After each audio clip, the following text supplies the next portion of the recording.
here I have somebody who works with Social Security. You work with Social Security. Right. I'm a contract worker subcontractor for Social Security. And tell me a little bit about what you do. So basically, I reach out to disability beneficiaries and market a program to them to help them get back into the workforce, if it is something that they're able to do. So like you said, you're a subcontractor, so you're not, what does that mean compared to like a government worker or like? So I work for a company who's contracted by Social Security, and I'm technically, I guess, I'm in that subcontract. So they're the contract holder, but I work for them. But you're not a, what somebody would say, a government worker? Right. Yeah. I don't get like the benefits. Like I get like a lot of government type benefits, but not what a government worker would get necessarily. Okay. And what are the range of people that you're speaking with? Everyone. Everyone from young to old? Young to old. I mean, you have to qualify for this program. You have to be between the ages of 18 and 64. But yeah, so as young as 18 and as old as retirement. Oh, wow. And do you remember your first time going at this? Like, who's the first person you talked to, if you can remember? Oh my God. I talked to so many people. I think that I can't even remember the first person I enrolled or really signed up, but I think it was this. I think as far back as I could remember, is this girl from up north somewhere. I want to say like Massachusetts, maybe. I can't remember exactly what her deal was, like what was going on with her. I do believe that it was, she was going through housing like crisis, like, and that's a huge thing with disability beneficiaries. They're not obviously getting a lot of money, so housing is a huge. So that's one of the main. Okay, now like one of the main problems, would you say, is housing? What would be the other two? It's from 1, 2, 3. So housing is a huge thing. Childcare, because some people do want to go back to work, but they don't have childcare, and they're not, they're struggling just keeping a house and taking care of their kids. And 3, misinformation. I think misinformation is a huge thing, a huge issue with, receiving benefits from the government. Now, when I think misinformation, I'm thinking older people. Is that the main area that gets misinformed, or does it affect everyone? It affects everyone. Okay. The information that you need to have is extremely difficult to locate regarding your benefits. Okay. So, like, say somebody is needing this help, where would they even go? Like, what is a common place for them to go? So it's easy to say like Social Security's website or like their local office. And that's where it gets controversial. Going to the local office, because a lot of times that office may not have all the answers you need. Even the workers don't have all the answers you need. I surely don't. But my biggest reference to people who need the information is something known as a Red Book. It's Social Security's Red Book, and it's updated yearly. Okay. And it's the grail. It tells you everything. The updated, dollar amounts, how, working affects your benefits, everything.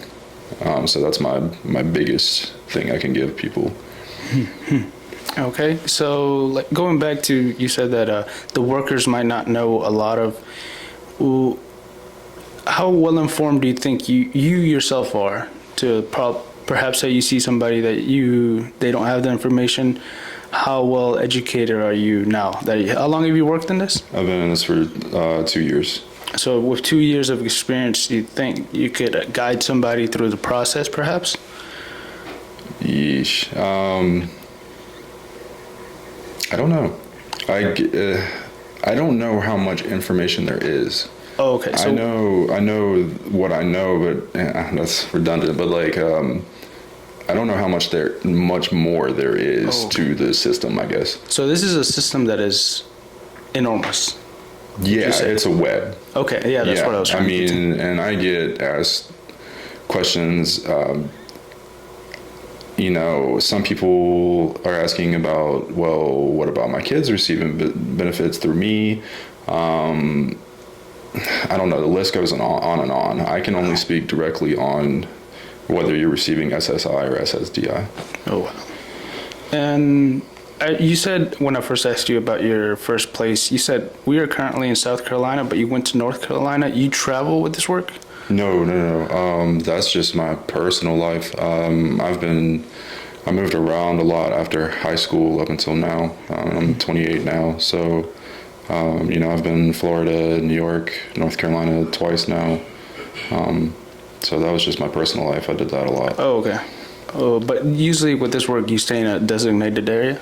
Yeah, there are people who are higher up in this trade or industry, I guess. There are people who are higher up that go through a specific training to where they can go anywhere. They are like individual contractors for Social Security, as opposed to being hired through a company. They can work as an individual, as a private contractor, I guess. And all right, so you said Social Security, the goal is to get people back to work, right? Right. And we've gone through some of the hoops. How going to like the general public, when you go to somebody, do you automatically think, oh yeah, 100% this person, is going to work out? Or with your experience, you're thinking just off the bat, oh, this is like a 50-50 chance that it's going to work or not going to work? It depends on the person. You never really know. I mean, it's kind of like you can't judge a book by its cover, because, and I tell this to people all the time when I'm talking to them, like they know their health better than anyone else. If they can't work, then don't work. Don't let me, my job isn't to persuade you one way or another. It's just to let you know that, hey, this is available to you if you would like to try working. I talk to people who, I talk to ex-military. I talk to oil field workers. I talk to, people dealing with mental ailments and stuff like that. So it's across the board. You never know. And where do you go to talk to these people? At their houses, or do they find a location to meet up, or? No, so we do everything virtually. Oh, okay. So the way that it works, basically Social Security provides 300,000 leads, people, numbers, contact information. We reach out to them. So it's cold calling in a lot of ways. There's just a lot of layers onto that. So they provide these leads, we reach out and offer. And from there, we create official documentation, like legal documents, profiles, that sort of thing. Mm-hmm. All right. And what made you get into this career? Or is it a career?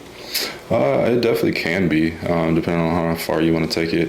I've always considered myself a jack of all trades. I was an 18-wheeler, like I was a truck driver for about a year, back in around COVID.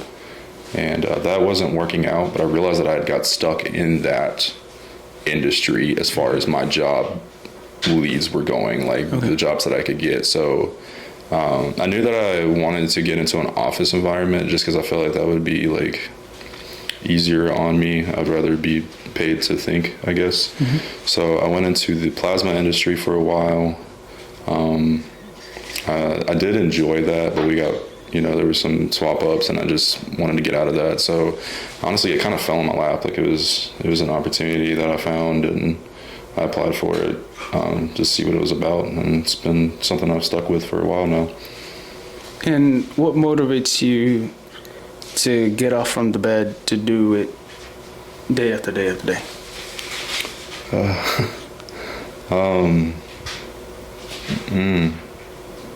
Is it the people that, oh, you know what, this guy, you know, he's got a chance, or is it something, like you said, it's a big web? Is there something, a strand that you could help the person that you weren't able to help last week? Was that something? Right. And my encounters are so individualized. So I can't, I do like to be helpful. But once I leave my job, at the end of the day, my job is my job. It's out of my head. Oh. I mean, what motivates me is bills, trying to survive. Yeah, gotcha. And that, you know, that's another thing is when a lot of people talk to me, they're like, oh, like, you know, obviously I'm an official person. Like I come off as an official person once I'm reaching out to these individuals, and it's, you know, we can't get too personal, but some of the stories they tell me is like, yeah, I'm dealing with that too. You know, like that's, you know, not nowhere near as extreme as they're going through. And it makes me appreciate my life, and it humbles me a lot in my day to day. But, you know, talking with people, we're all going through the same thing in a lot of ways. It just depends on, you know, I don't know, your health and how bad it can be, or how good it can be. Everybody's going through the same thing but different. Have you learned anything from your job that you've incorporated into your own life? Like you said, you being humble. You know, have you learned some? Like maybe this person did this, and you're like, okay, I'm not gonna do that. Have you learned something like that? I don't think so. Maybe I should have. I don't think that, you know. I'm mostly just thankful for my health, and I think that's something that we all take for granted. You know, not everyone, but I think that maybe in our day-to-day lives, if you don't go through health issues like some of these people have gone through, like I'm very thankful for my health, and I think that that's something that's changed. It's something that I focus on now, and it's caused me to make strides in my life to try to enhance my health in any way that I can, because it's extremely important. I guess that's something that I've taken away from my job. And staying on health a little bit, and a little bit mixing with motivation, you know, this is a very thankful job. You know, what do you have for breakfast? Nothing. Nothing? Oh, yeah. I mean, what's that? 2 cups of coffee, black. What's for lunch? Lunch can be sporadic, whatever I can get my hands on. You know, it's funny, like my eating habits are the most unhealthy thing about me, and I've struggled with that a lot. Yeah. I think I focus on like drinking water and being physically active and stuff like that more than I'm trying to get my eating habits under control. Okay, I got you. Yeah. All right, and let's see. What are some of the stories that you've heard that that stuck with you a little bit? Oh my God. Complete horror stories, honestly. Like I've heard, like, I don't even know how much I can even disclose on that, because like some of these stories are so specific that I talk to people that have like rare diseases as well, and those are usually the ones that stick the most. So I don't know. Like there's this one individual, I can't remember. Don't say names, just go over it briefly. That one's that's the worst. Like the one I'm like thinking of is like the worst of the worst that I've ever heard. Like it's really hard to make me like squeamish or anything like that. And I was like, dude, I mean, how much can I like? It's disturbing. Like, just I don't know. Briefly over. Just go over. So basically, he had some sort of infection on his skin. I can't remember if it was skin or it was internal but external as well. But basically, in his intestines, and it had caused these tunnels to be rotted through. So when he would go to the restroom, the wounds would get reinfected, if you see where I'm going with that. Whoa. Yeah. Yeah. And that was, and you know, the craziest thing is like how positive he was too. I mean, this guy is like he just came off so positive. And yeah, that was like, that was one of the worst ones I've heard. But that's a rare disease, correct? Or is that? Yeah, whatever was happening with him, it was not your everyday occurrence. And then like there was this one guy, what was his deal? I think he was blind. And this is just kind of like just people that are impressive to me that I talk to. Like he was blind, but he was really, really high up in a company. Like he ran the whole company, and I just thought that was impressive. Wow, that's pretty cool. Like he was really well established. I think he was I think maybe it wasn't even a company. It was like a professor of some sort. But he was really high in his trade. And he was completely blind, and he had been blind his entire life, and he had completely, that it was so normal. Listening to someone talk about it, because he's been blind his whole life, like it was so normal to him. To me, I was like, whoa, that's awesome. Wow. Do you have any more stories like that, or mainly the stories that you hear? Are they difficult stories, or are they what kind of stories do you hear? I mean, a lot of the run of the mill stories is just like, it's actually scary how many people have like back and neck issues, and how much worse it gets once they get surgery. Oh. A lot of people get surgery to have like back and neck issues like corrected, and then they come out even more messed up than they went in. So that's most common is just like your back. A lot of people have back problems. And these people that commonly have back problems, would they be construction workers, or commonly why do they have back problems? And that's across the board. That's everyone? Like I said before, it could just be somebody they're just like that, with age, they became, their back kind of started giving out on them. There's just so many complications that can happen with the spine. And that's a pretty universal thing that people deal with. Okay. And you said you go to age 65, you don't go any higher? No. So I know that, if I'm not mistaken, that the retirement age has been raised to 67, which is another dark thing, because you'll talk to people that thought they were about to retire, and now it's like, no, it's up here now. But our rules, the way that we operate, is still at the age of 65.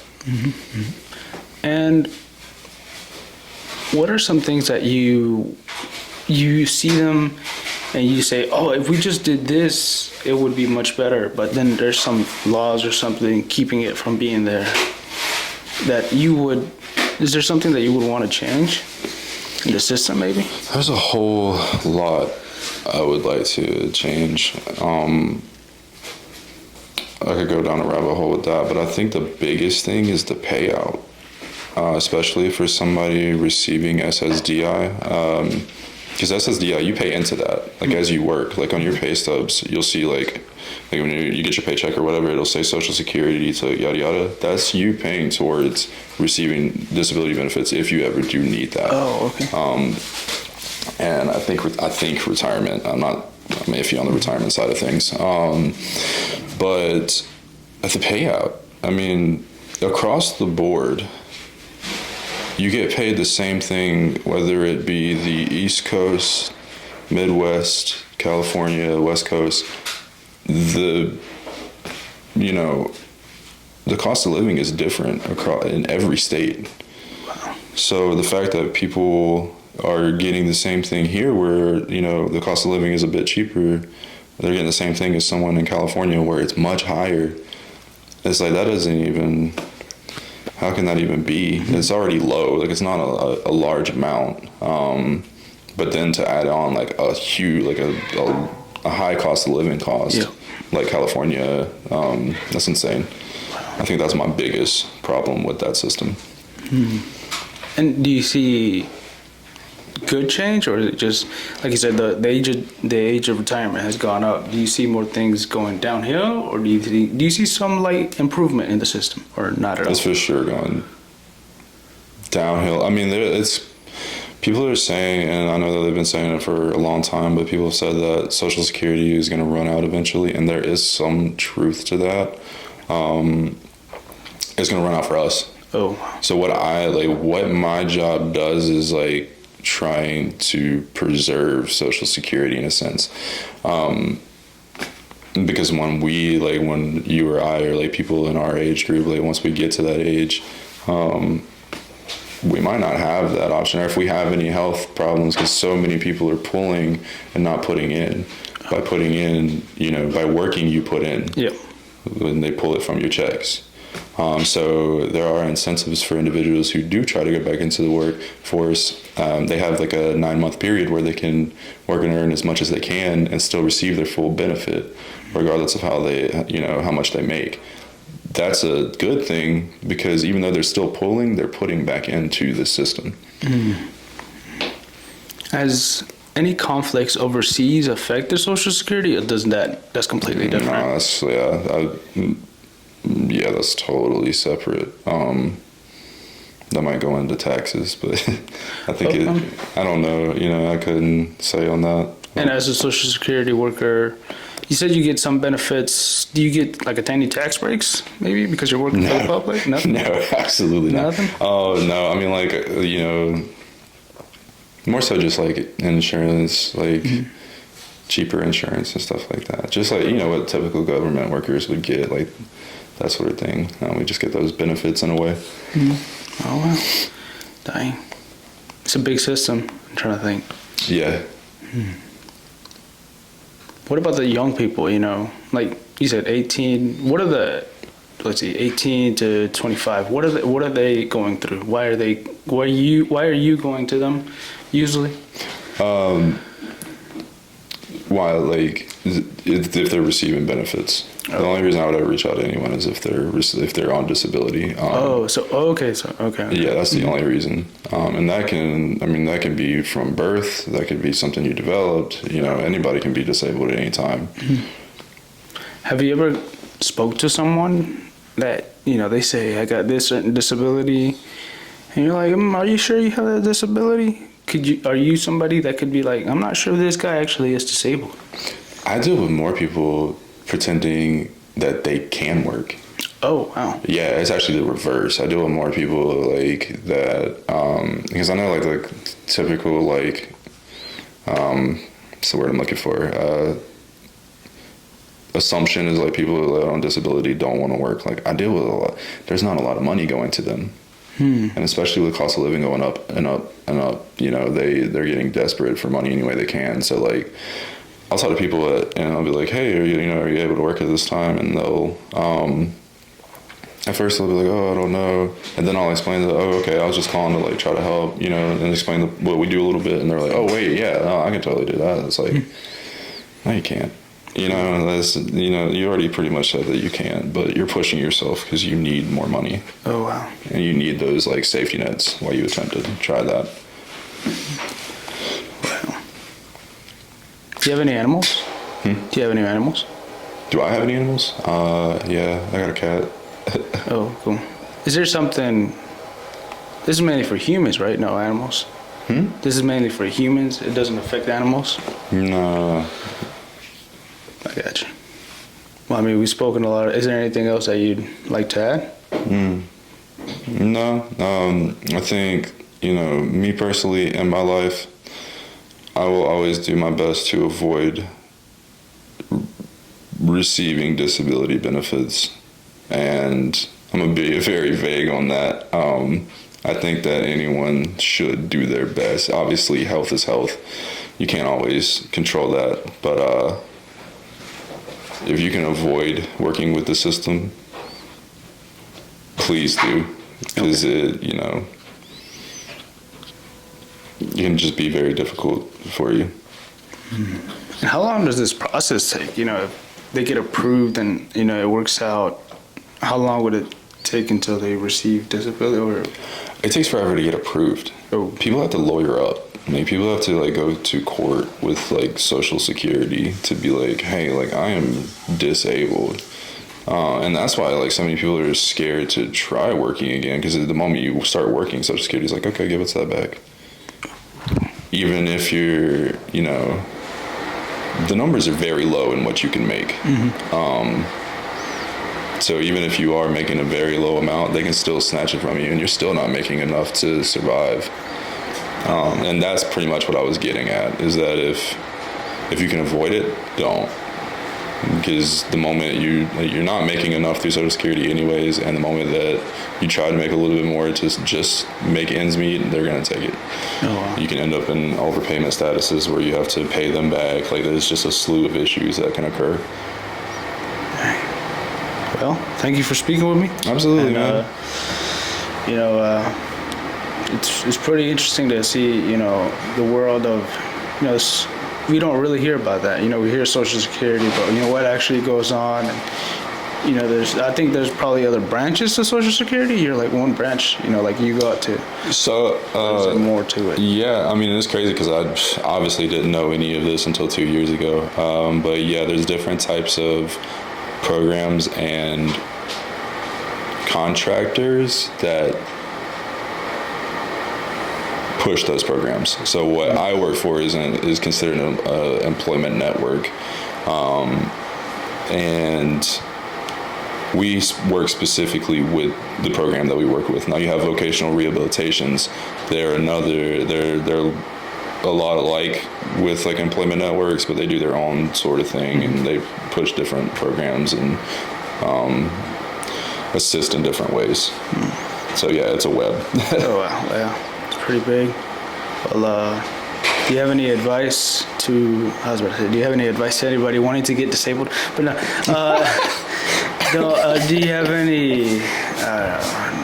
What's your workout? Tell the people what's your workout, so they might follow it, so they can stay healthy, maybe, or any health advice. Anything.